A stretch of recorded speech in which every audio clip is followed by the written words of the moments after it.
Shalom. Bapak Ibu terkasih, semua baik. Saya terus berdoa keadaan kita baik-baik saja. Sebab Tuhan baik. Dia selalu ada bagi kita. Saya akan meneruskan khotbah saya tentang kehendak Allah bagi kita. Yang pertama, 2 minggu lalu saya sudah sampaikan Tuhan mau kita jadi anaknya. Yang kedua, Tuhan mau kita jadi murid Kristus. Katakan amin. Jangan lupa ya, 2 sudah disampaikan. Kehendak Allah kita menjadi anaknya, kehendak Allah kita menjadi muridnya. Pagi ini saya akan bicara yang ketiga. Kehendak Allah bagi kita adalah kita memuliakan Allah. Kita memuliakan kemuliaan bagi Allah. Rick Warren dalam bukunya menyebut menjadi kesenangan Allah. Jadi semua ciptaan Allah dimaksudkan Tuhan untuk menjadi kemuliaannya. Yesaya 43 ayat 7. Semua orang yang disebut dengan namaku yang kuciptakan untuk kemuliaanku yang kubentuk dan yang juga kujadikan. Semua orang yang disebut dengan namaku, itulah kita. Nama kita disebut di dalam Kristus. Nah, semua yang diciptakan, yang disebut dengan nama Tuhan, di sini sangat jelas dikatakan untuk kemuliaanku. Kita ini ada untuk kemuliaan Tuhan. Kita ini ada bukan untuk sekedar sibuk. Kita ini ada bukan sekedar mempertahankan hidup. Tapi kita ada untuk kemuliaan Tuhan. Ingat itu. Kalaupun kondisi kita tidak seperti yang kita harap. Dalam segala situasi hidup, Tuhan menginginkan kita memuliakan Dia. Mazmur 34 ayat 4. Muliakanlah Tuhan bersama-sama dengan aku. Marilah kita bersama-sama memasyurkan namanya. Itu kata Daud. Muliakanlah Tuhan bersama-sama dengan aku. Kita semua, kalau saya bisa pinjam ayat ini menjadi perkataan saya, hal yang sama saya berkata, jemaat Bukit Sion, muliakanlah Tuhan seperti saya memuliakan Tuhan. Mazmur 50 ayat 6. Biarlah segala yang bernapas memuji Tuhan. Haleluya.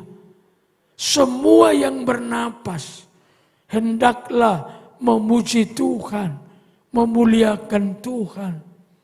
Jadi tidak ada tujuan-tujuan lain dalam hidup kita setiap hari kecuali memuliakan Tuhan. Dengan bekerja kita memuliakan Tuhan. Dengan beraktivitas kita memuliakan Tuhan. Setiap saat hidup kita memuliakan Tuhan. Maka akan nyata lebih jelas kalau kita melakukan apa yang saya sudah sampaikan. Berdoa dengan doa Bapa kami setiap jam. Kalau kita ragu Apakah dengan saya bekerja memuliakan Tuhan? Apakah saya dengan beraktivitas sudah memuliakan Tuhan? Wujudkanlah hidupmu memuliakan Tuhan dengan kontak dengan sorga, dengan doa Bapa kami setiap jam. Bukit Sion tidak boleh melalaikannya. Kita akan kehilangan banyak berkat Tuhan kalau kita lalai berdoa setiap jam dengan doa Bapa kami. Kolose 3:23, apapun juga yang kamu perbuat, perbuatlah dengan segenap hatimu seperti untuk Tuhan dan bukan untuk manusia. Ayat-ayat ini menjelaskan, menegaskan bahwa hidup manusia yang disebut dengan nama Tuhan khususnya haruslah memuliakan Tuhan. Bagaimana caranya? Perbuatlah segala sesuatu dengan segenap hatimu seperti untuk Tuhan, bukan untuk manusia. Ayat-ayat ini sekali lagi menegaskan agar kita hidup menjadi kemuliaan Tuhan. Pertanyaan, apa yang menjadi hal yang harus kita lakukan? Apa yang mengukur kalau hidup kita sudah memuliakan Tuhan setiap saat? Alkitab mengajarkan ada 3 perkara yang wajib dilakukan pada waktu kita memutuskan hidup kita menjadi kemuliaan Tuhan.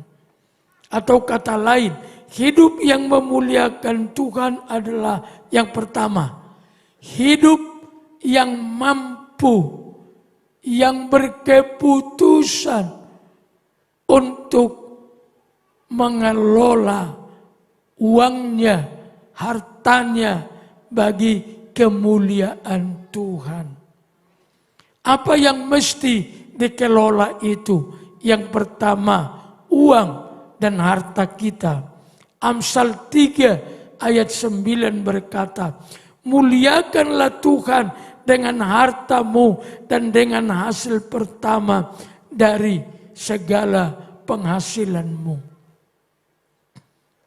Maka beliau berkata, siapa yang lulus mengelola hartanya bagi kemuliaan Allah, dia sungguh sudah sempurna di dalam Tuhan. Mempersembahkan apa saja tidak sulit bagi Tuhan, kata beliau. Tetapi mempersembahkan uang, harta tidak selalu mudah. Maka siapa yang sudah mampu dalam hidupnya mempersembahkan uangnya, hartanya kepada Tuhan, beliau berkata, sesungguhnya dia sempurna sudah di dalam Tuhan. Pikirkan itu. Kita suka mempersembahkan apa saja, waktu yes, tenaga yes, tapi sudah menyangkut uang, matematikanya keluar, hitung-hitungannya muncul. Maka hamba Tuhan itu berkata, yang sudah sanggup mempersembahkan hartanya sesuai Alkitab, sesungguhnya orang itu sudah sempurna di dalam Tuhan. Matius 22 ayat 21. Yesus memberi rumusan sederhana soal uang. Beliau berkata begini, jawab mereka, gambar dan tulisan kaisar. Waktu dia minta mata uang, dikasihlah kepada beliau dinar. Waktu beliau dikasih dinar, dipertontonkanlah kepada mereka. Gambar siapa ini? Gambar kaisar, kata mereka. Lalu kata Yesus kepada mereka, berikanlah kepada kaisar apa yang wajib kamu berikan kepada kaisar, dan kepada Allah apa yang wajib kamu berikan kepada Allah. Rumusan Yesus tidak neko-neko. Yang ke kaisar harus ke kaisar, yang kepada Allah kepada Allah. Semua warga negara manapun pasti dipaksa oleh hukum negara itu wajib pajak. Di negara kita ada wajib pajak. Tidak ada yang berani melanggarnya. Ada pengelola pajak bertahun-tahun di antara kita. Dan orang akan datang dengan sukarela membawa pajaknya. Itu kepada kaisar. Tapi berapa banyak jemaat Tuhan di seluruh dunia yang secara sukarela membawa bagiannya Tuhan kepada Tuhan. Sebab Yesus bilang, apa yang wajib kamu berikan kepada kaisar, beri dia kepada kaisar. Tetapi apa juga yang wajib kau berikan kepada Tuhan, berikanlah kepada Tuhan. Kita sempurna. Kalau kita melakukan ini dengan betul, sudah sempurna. Sebab Yesus berkata, hendaklah engkau sempurna. Jadi jangan kaget. Untuk jadi sempurna tidak sulit. Asal kita sanggup mengatur uang kita sesuai Alkitab. Hukumnya adalah yang kepada kaisar, kepada kaisar. Yang kepada Tuhan. Sisanya bagaimana Bapak Gembala? Lukas 3 ayat 14. Dan prajurit-prajurit bertanya juga kepadanya. Dan kami, apakah yang harus kami perbuat? Jawab Yohanes kepada mereka. Jangan merampas, jangan memeras. Cukupkanlah dirimu dengan gajimu. Jelas lagi, 3 sisinya sudah kena. Kepada Allah, wajib kepada Allah. Kepada kaisar, wajib kepada kaisar. Bagaimana hidup kita? Cukupkan dirimu dengan gajimu. Kepada Tuhan, yang memang bagiannya Tuhan. Kepada kaisar, yang bagiannya kaisar. Maka semua jemaat Bukit Sion harus bayar pajak ya. Pajak kendaraan, pajak bumi dan bangunan, apalagi pajak pendapatan yang lebih. Wajib loh. Saya hanya kasih tahu Alkitab. Tuhan harus dapat bagian, kaisar dapat bagian, kita juga dapat bagian. Dengan gaji yang kita punya. Nah, Tuhan itu sangat peduli dengan soal harta kita. Tolong Mas kembali ke Yesaya 55 ayat 2. Satu kali Tuhan menegur umatnya dengan ayat ini. Mengapa kamu belanjakan uang untuk sesuatu yang bukan roti, dan upah jeripayahmu untuk sesuatu yang tidak mengenyangkan. Dengarkan aku, lihat, ini penting kalimat ini. Dengarkanlah aku, maka kamu akan memakan yang baik Dan kamu akan menikmati sajian yang paling lezat. Kelola harta atau uang dengan baik. Jangan belikan sembarangan, itu maksudnya. Kalau kita bisa mengelolanya, kita akan memakan yang baik, kita akan memakan yang lezat. Itu berkat. Jadi hidup yang memuliakan Tuhan adalah hidup yang mampu mengelola keuangan sesuai dengan Alkitab. Saya tidak ada rumus.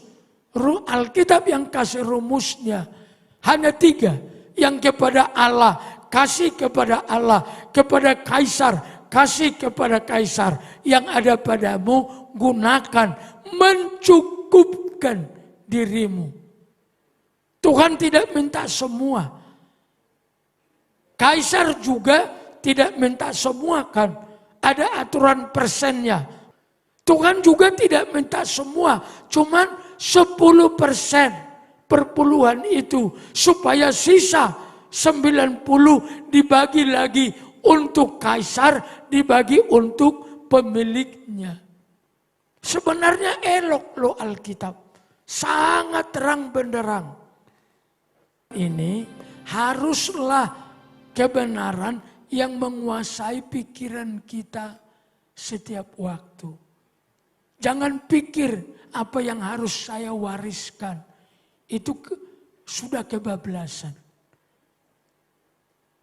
Kita datang ke dunia nggak bawa apa-apa. Pulang juga besok nggak bawa apa-apa. Ini konsepnya supaya kita bisa bebas dari pengaruh harta. Amin, amin. Rumusnya jelas ya. Yang kepada Tuhan, yang kepada kaisar, sisanya mencukupkan apa yang kita perlu. Kalau itu dilakukan, sehat, sempurna sudah. Karena kalau satu dilanggar, tidak baik. Umpamanya kepada kaisar, kita nggak ngasih, kita dipenjara loh. Kepada Tuhan tidak dikasih. Sebenarnya hukumnya ada. Cuman tidak lahiriah hukum itu. Alkitab bilang, kamu sudah terkutuk. Tapi kamu tidak memberikan apa yang untuk aku, kata Tuhan. Maliaki 3. Jadi sebenarnya yang melanggar hukum tidak memberikan kepada Allah apa yang harus kepada Allah, mendatangkan kutuk. Ini sudah sangat jelas. Rumusnya 3. Tuhan, kaisar, kita. Jadi jangan ada lagi yang berpikir yang berbeda-beda tentang itu. Saya ulangi, yang lulus soal uang di hadapan Tuhan adalah orang-orang yang sudah sempurna di dalam Tuhan. Yang kedua, hidup yang memuliakan Tuhan, hidup yang mampu mengelola talenta atau bisa disebut kemampuan, bakat kepada Tuhan. Yesus menyebutnya dengan kalimat segenap hati, segenap jiwa, segenap akal budi dan segenap kekuatan. Markus 25 ayat 14 sampai 30 dan Lukas 19 ayat 11 sampai 27 sempurna menjelaskan tentang ini. Saya akan kutip beberapa ayat dari ayat-ayat ini yang menjelaskan talenta kita wajib diberikan kepada Tuhan. Dengan merujuk kepada cerita Tuhan membagi 3 hamba atau tuan membagi 3 hamba. 1 5 talenta, 1 2 talenta, 1 1 talenta. Jadi ada 3 hamba yang dititipin 5 talenta, dititipin 2 talenta, dititipin 1 talenta. Yang dititipin 5 talenta berkata begini di Matius 25 ayat 20. Hamba yang menerima talenta itu datang dan ia membawa laba 5 talenta. Katanya, Tuhan, 5 talenta. Tuhan percayakan kepadaku, lihat, aku telah beroleh 5 talenta. Yang 2 talenta berkata juga begini, lalu datanglah hamba yang menerima 2 talenta itu. Katanya, Tuhan, 2 talenta Tuhan percayakan kepadaku, lihat, aku telah memperoleh laba 2 talenta. Pujian kepada mereka yang menggunakan talentanya sama, enggak ada beda. Yang 2 talenta, yang 5 talenta berhasil memanfaatkan menggunakan talentanya, upahnya sama. Inilah perkataan tuannya. Maka kata tuannya itu kepadanya, baik sekali perbuatanmu itu, hai hambaku yang baik dan setia. Engkau telah setia dalam perkara kecil, aku akan memberikan kepadamu tanggung jawab dalam perkara besar. Masuklah, turutlah dalam kebahagiaan Tuhanmu. Hai hambaku yang baik dan setia, masuklah bersama-sama dengan aku menikmati kebahagiaan ini. Tetapi kalau saudara mau tahu tentang hamba yang tidak mau menggunakan, menjalankan talentanya, Matius 25 mulai ayat 24 sampai 30 menjelaskannya.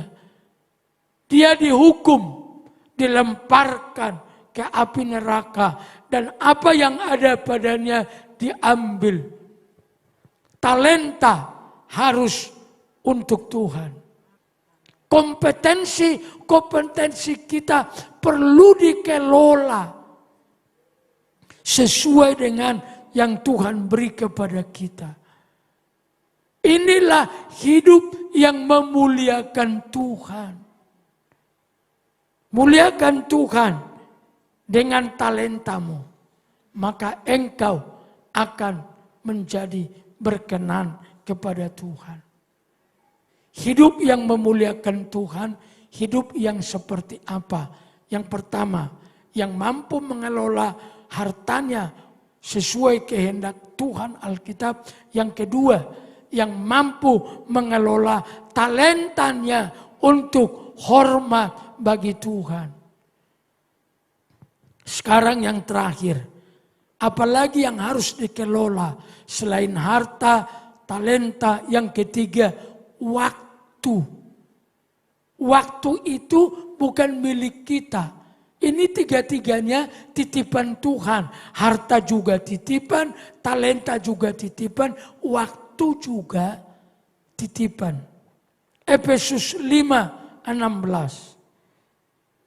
Dan pergunakanlah waktu yang ada, karena hari-hari ini adalah jahat. Pergunakan waktu dengan baik, kata Alkitab. Pergunakan waktu sebaik-baiknya. Kolose 4 ayat 5. Hiduplah dengan penuh hikmat terhadap orang-orang luar. Pergunakanlah waktu yang ada. Waktu kita kemana lebih banyak habis? Jangan bilang bekerja. Bekerja cuma 8 jam. Tidur 8 jam. Itu aturan kesehatan. Waktu itu kalau hukum alamiah dibagi 3. Sepertiga untuk kerja, sepertiga untuk istirahat, sepertiga untuk kita punya kesenangan. 8 jam untuk kerja, 8 jam untuk tidur, 8 jam untuk keperluan kesenangan kita. Pertanyaan saya, yang sepertiga lebih banyak kita gunakan untuk apa? Saya bisa duga, yang pertama kita bisa ngobrol, yang kedua kita bisa jalan-jalan di lingkungan atau keponakan saudara. Yang ketiga itu bisa digunakan nonton TV, main game sekarang ini. Tuhan mau yang sisa 8 jam untuk Tuhan. Silakan bekerja 8 jam. Silakan istirahat 8 jam.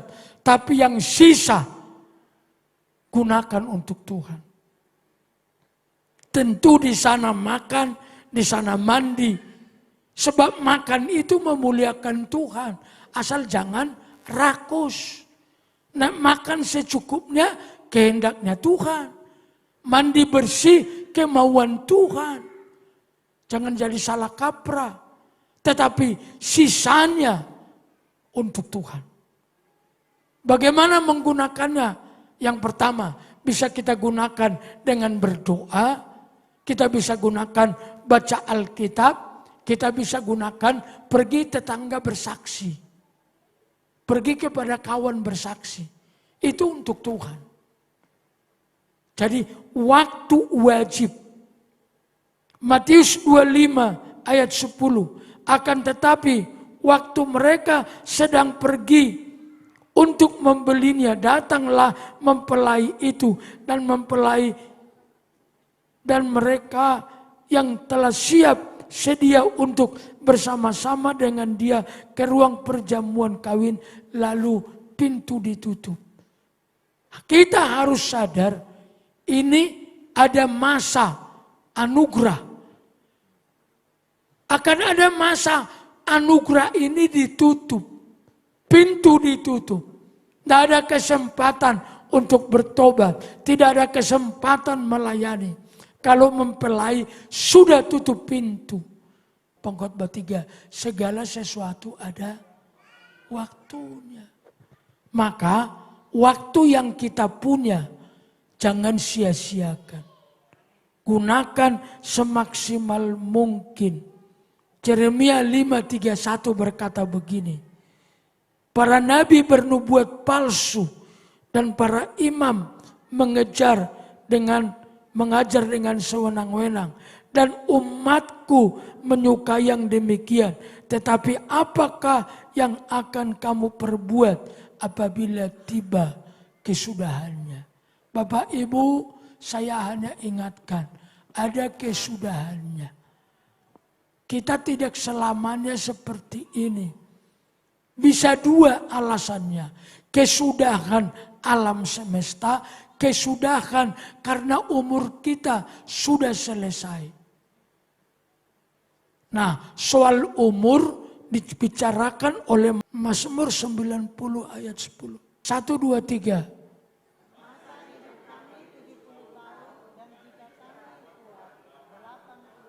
Ini menurut ayat ini saja dulu. Soal kita percaya hidup 100 tahun lagi tidak apa-apa. Tapi menurut ayat ini 70 tahun.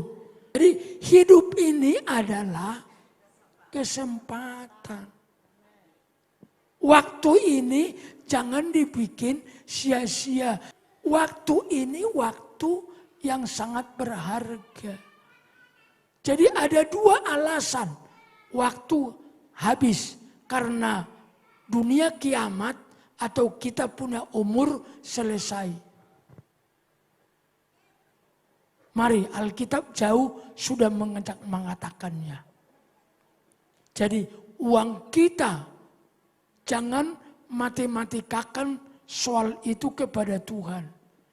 Tuhan jelas bilang pajak 10%. perpuluhan biasa kita bawa setiap minggu. Saya sudah bicara ini kepada kita semua dengan baik. Besok kalau Tuhan tegur kita, aku sudah tidak salah.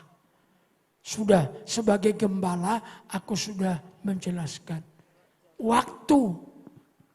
Waktunya jangan dolan lagi. Dolan aja di gereja. Doa awal bulan. Kalau 3 ini bisa dikelola baik di hidup kita, kita sempurna. Alkitab bilang bisa. Yang kaya apapun kita, kalau kita kelola 3 ini, uang, talenta, waktu untuk Tuhan sempurna. Tapi dikelola dalam nama Yesus ya. Jangan sakarape dewe. Harus sesuai dengan Tuhan. Betapa elok kan jadi orang Kristen. Jangan ndak angel. Cuman karena kita suka dicekoi macam-macam. Dan tidak dijelaskan untuk apa itu semua. Kita menjadi merasa abot tenan jadi orang Kristen. Ini kehendak Allah. Jadi anak Allah, jadi murid Tuhan, dan memuliakan Tuhan. Cara memuliakan Tuhan mudah. Hartamu, kasih kepada Allah yang menjadi milik Allah, kasih kepada kaisar miliknya kaisar, sisanya mencukupkan. Kita sepakat menjadi jemaat yang memuliakan Tuhan. Amin. Ya, Tuhan memberkatimu.